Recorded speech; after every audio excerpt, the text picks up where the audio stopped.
For small business owners, there are plenty of issues that are confronting them right now, from rising costs and prioritising spending to sustainability and scams. And that's why the Commonwealth Bank hosts SmallBiz Week. It's for an expo for more than 3,000 business owners and suppliers that builds connections and helps them discover the latest innovation that will help them, hopefully, grow faster. Every small business owner in Australia is facing similar challenges: inflation, rising costs, finding and retaining staff. Entrepreneurs are so busy, they rarely get the time to come together and meet their peers. But this week, at the CBA SmallBiz Summit in Melbourne, that's exactly what happened. It is tough out there for a lot of small businesses, but then they show great persistence and resiliency. I think some of the challenges are clearly a rising cost in an inflationary environment. Labour shortages remain a challenge. Having said all of that, what we're really encouraged about is that, since the pandemic, 1 in 3 Australians have either started or intend to start a small business, which is a really encouraging statistic. So, that really suggests that people are looking to get involved. Cost of doing business has gone up across the board. Obtaining workers. So even to retain your work staff, obtain new workers, you're paying 40% more than you were a year ago or 3 years ago or pre-COVID. So cost of doing business up. Insurance premiums are going through the roof. Rent space. There's that rent recovery era we're in, post-COVID, where we had all these rent concessions and commercial rent.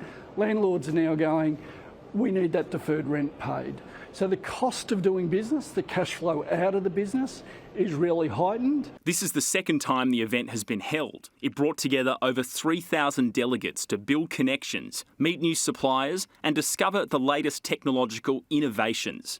Some hot topics at the expo included sustainability, cybersecurity, and improving productivity. Clearly, there's a lot of small business owners here keen to learn about how they can run and optimise their businesses, so, as well as just a great networking opportunity. And I think really everyone's coming together in the same spirit to promote and grow the small business community. The participants had the chance to meet their peers, swap stories, and attend seminars. It's great to wander around through the stalls here and get the unique offerings to small business.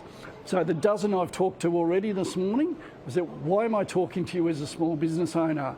And they're getting their, this is why I can help your business be more productive. This is why I can help your business be more profitable. That's what small business needs at the moment. According to research from the Commonwealth Bank, 92% of Australians have reported being exposed to some sort of scam or cybercrime. Cybercrime is becoming a huge concern for small businesses, and they understand that it's critical to have the right protections in place for customers and employees. It's why the Council of Small Business Organisations in Australia established the Cyber Wardens Initiative, an educational tool designed to build a cyber-smart workforce. I've just come out of a panel session now where a small business owner stood up and said, it's just me and my wife. I've got my multi-factor authentication in, what's next? And that's what Cyber Wardens is about, is speaking to that small business owner. We've had a great response. We were looking for 500 expressions of interest in the pilot, and we're way beyond that. And since it got announced in the federal budget that government have seen it as a creditable program, I think we're up at about 1,500 businesses that are going, let me in, help me solve my cybersecurity problems. Australia's major banks have invested billions of dollars in cybersecurity. Earlier this year, CBA launched NameCheck, which helps customers verify BSBs and account numbers for first-time payments. The really big part of where we're investing is in the prevention. It's really about helping educate businesses around how do they identify a potential scam. What steps can they take to sort of set up to have the security in place from their banking perspective, be aware of it. Phil Grasso runs Pharmica, a consulting business for aged care, pharmacy and general practice. A major focus for the business is getting his clients into the business of digital transformation. The rollout of telehealth was a major innovation for the healthcare industry and helped many patients receive the medical attention they needed during COVID. What we're looking to do, and it's a work in progress, is create like a virtual health clinic. So we want to be able to offer someone like yourself the ability to receive optimal healthcare, receive, if you need medications, receive those in a mobile format, so in your workplace or in your home. Utilise AI where we can. In the wake of the Medibank cyber attacks, there's an onus on healthcare companies to strengthen their safeguards around sensitive personal information. As we evolve and become more digital, per se, we're going to need to obviously partner with someone who specialises in cybersecurity.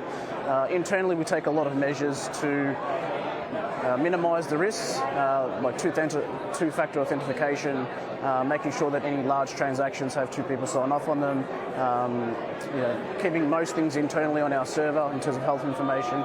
So we do take a lot of measures internally, but as we grow and evolve, we're going to need help in that area for sure. Small businesses rely on fast and secure payments to survive. This year, CBA launched the Smart Mini Reader, a new portable payments device designed for operators who need to take payments on the go. It's targeted at everyone from small weekend market stall operators to tradies on the building site who can accept tap-and-go transactions. Less and less Australians are carrying around a wallet. We're seeing really that change, so payments is critically important. It's why businesses also really want quick access to money as well. Real-time settlement into their accounts, critically important and something that we at Commonwealth Bank offer, but also taking payments on the go. James Norris is a director at Jim Bradley, a boxing equipment manufacturer and retailer in Melbourne. Attending the business summit has given him some ideas about where his business can grow. Well, being manufacturing, we're very small, tight to boxing and boxing only, as well as like your specialty stores. Coming here really opens up my eyes to be able to see just the innovation that's going on. Sustainability is a big focus for the brand as it helps to drive efficiency and reduce costs. A lot of our stuff that should go to landfill at a larger corporation, because we're a small business, we're able to see and understand that this stuff can't just be thrown away. We can reuse it. So foam that gets cut off from other product goes into a new product or goes into our bag fill. All the leather, we do a lot of leather work for our speedballs and floor to ceilings. All those have like little offcuts. We go down to as small as 1 centimetre by 1 centimetre and we reuse that, or it goes into our bags. We're looking currently at bringing a new range of products in, which is a bit more sustainable and a bit more environment friendly. But of course with that, you need income, you need the extra capital. So there's ventures there, and they'll be looking at ways to bring money into the business. Investment in more sustainable practices is something CBA is noticing across the board from its customer base. Last week we launched the Sustainability Action Tool, which is a great free tool for Commonwealth Bank customers to get some insights into their waste, emissions, their footprint, and we're going to build that over time and then off the back of that insights, what actions that they could be taking in their business to be more sustainable.